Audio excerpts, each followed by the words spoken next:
Welcome back to my channel. My name is Johanna. I am riding instructor, physiotherapist and animal physiotherapist specializing in the horses and riders.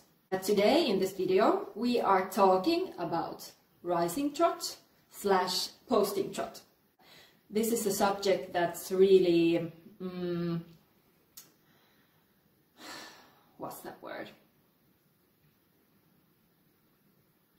Well, anyway, there are a lot of videos on this subject in YouTube, but I thought I'd make my own and maybe, hopefully, I can bring something new into it. Being able to do rising trots well is probably one of the most important skills that rider can have. And also, it's probably one of the first things that you learn when you start to learn riding. And it's really important to learn to do it in a correct way. Rising trot in a nutshell is that in trot, every other step you kind of stand up away from the saddle, and then every other step you come back down. But it's actually probably not so good to think the movement just as up and down movement. So in this video we are covering how to do the rising trot and what's the correct technique, because it's really all about the correct technique. And it really matters to do the rising trot in a correct way, because then you can really help the horse to move better and give the horse more freedom to use his back and his body in the best possible way.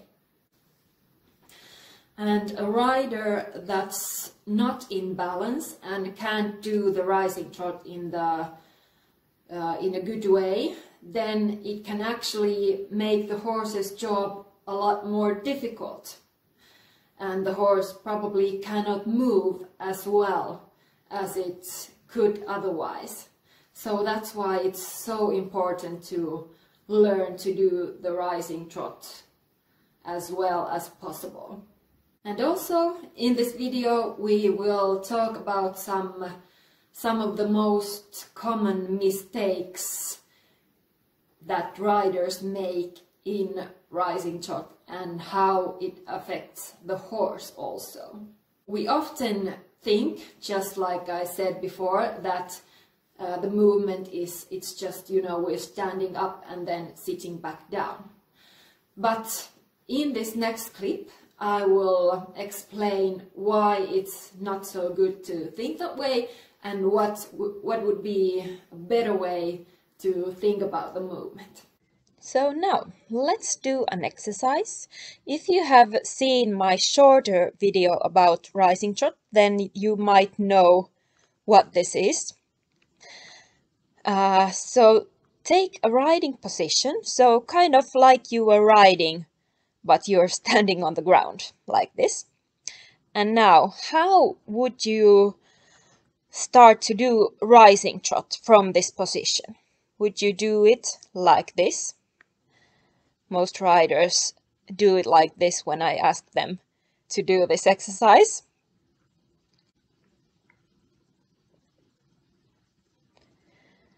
So like this. This is what I mean when I talked earlier about that up and down movement.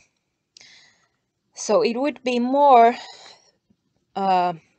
better to think that it's not really that much up and down, but it's this movement from your hips and from your pelvis. So your hips open, and from your knee down, nothing really happens. It should stay still. So it's just a movement from your hips. So you're not straightening your legs or your legs and your knees like that, but you are just doing the movement from your hips and pelvis and opening that kind of hinge from your hips. So there's this hinge in your hips, and then there's this hinge in your knees. So under your knees, it stays as still as possible. And now, next, I'm gonna show this to you when I'm riding, and I'm gonna show that when I'm doing that just up and down movement, and then I'm going to show you that more correct way to do the rising trot, so you can really see the difference. So now I'm showing you this kind of up and down, and you can see that my lower leg is very unstable and it's moving quite a lot, and you can see that my knee is straightening and there's a lot happening down from my knee, so the lower leg is swinging everywhere, and it looks really should I say funny. And now this is, I'm trying to do the rising trot in the correct way, and you can really see the difference. My leg, lower leg, is a lot more stable. It's still moving a little bit, but you can really see that hinging motion from my hips and my pelvis. That opening and closing motion from my hips.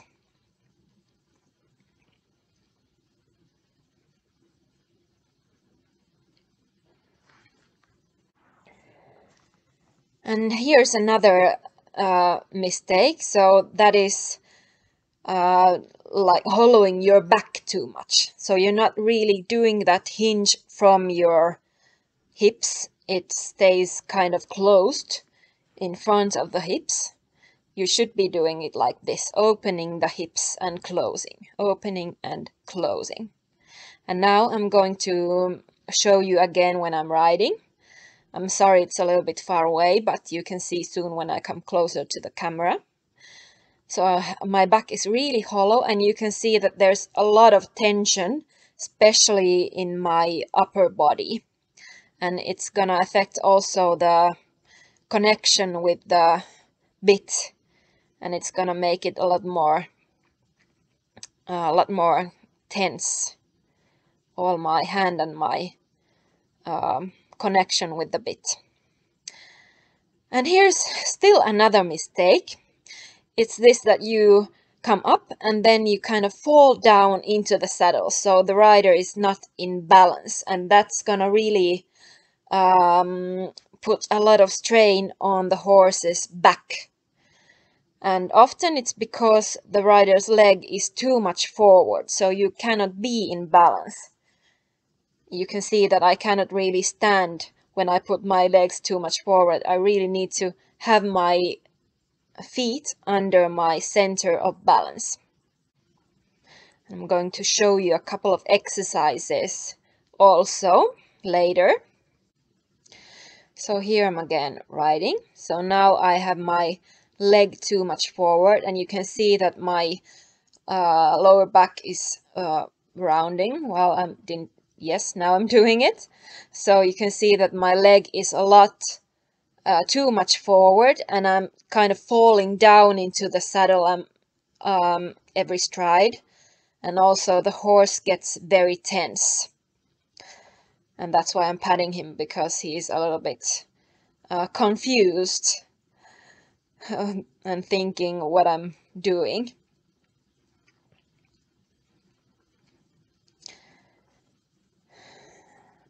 And in the trot you can kind of get away with it, the leg being too much forward, because the horse's movement kind of throws you up away from the saddle.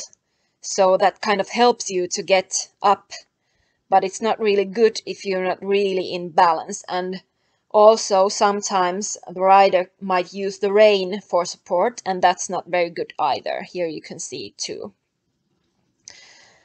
And here it's a really good exercise to improve your balance and improve your rising trot. and to find your leg over or under your center of balance. Now I'm showing you what happens when my leg goes too much forward.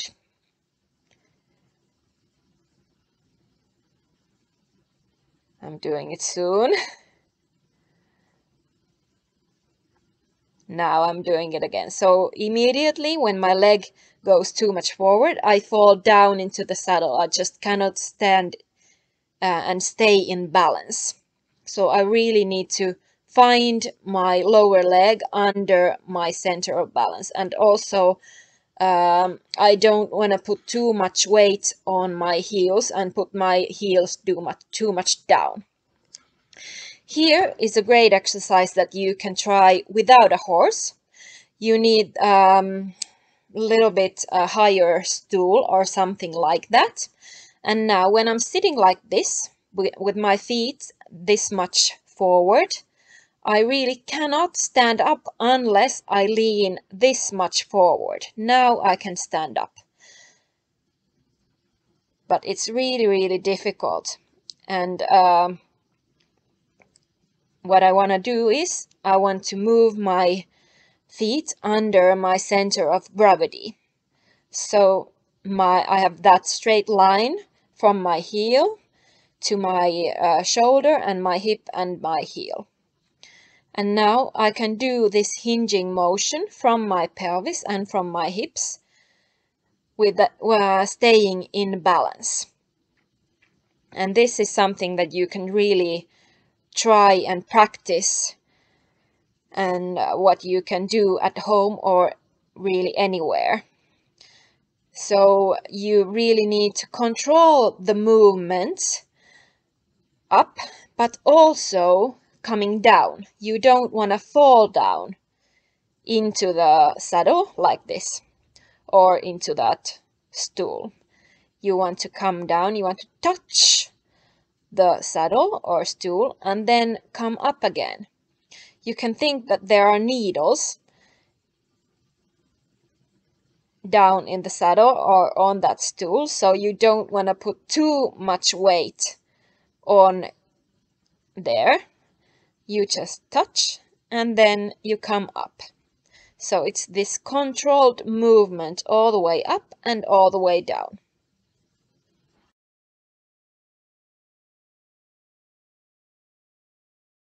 I really hope you liked this video. If you have any comments or anything you would like to share, just put them down below. And I have many new things to come, so please remember to subscribe. And yeah, I think I'll see you in the next video. Bye!